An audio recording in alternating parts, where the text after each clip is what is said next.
So how can you find your iPad? Let's get started with it. So if you're new to this channel, make sure you are subscribed because you don't want to miss videos like this one. Essentially, you need to make sure you have access to the Apple account that was logged in onto the iPad that you are trying to find. And now you might have a different iPhone which is already logged into that account, but you don't necessarily have to have it. Let me just show it to you one by one. So if you are logged in with the same Apple ID on a different phone, for example, you can open up the Find My application and then check out the location of all of your devices.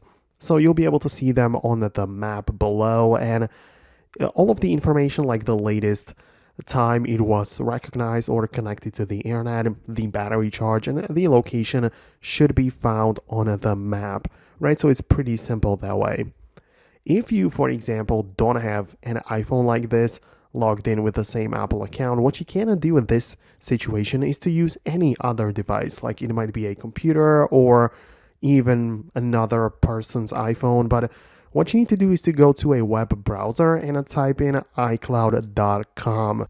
And in there, you'll need to sign in with your Apple account. Again, it has to be the one that was pertaining to the iPad that you're trying to find. But once you do this, once you go through the login process, you type in a password, perhaps even type in the code to authenticate yourself, you'll then be able to proceed to the iCloud web version, where you can also find the Find My app online or like web version of that. So there as well, you can locate the position, the geographical place of the iPad, and see what's really going on with it. So let me know in the comments if it helped you.